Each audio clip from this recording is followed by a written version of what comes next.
Hi guys! Good day everyone!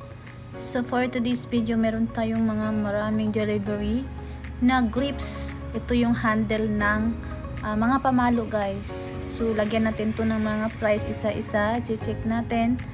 And pagkatapos, i-display natin. So ayan po, natapos ko na yan tinek isa-isa.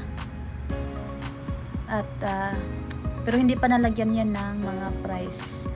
So gawa muna tayo ng displayhan.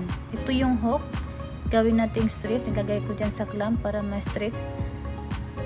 Ayan. Dito ko tinutusok yung mga grip.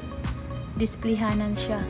So wala kasing akong magandang kaya yan lang muna. So ito na siya, straight na.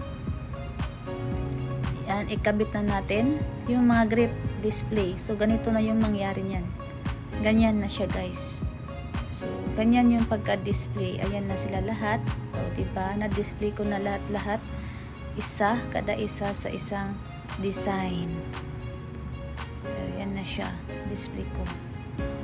At meron na yan mga price. Ilagyan ko. Meron na rin yung mga price. So ayan na siya, diba? Ganda. Technique lang yan kasi wala akong ibang ma-displayan. So, that's it. Bye-bye!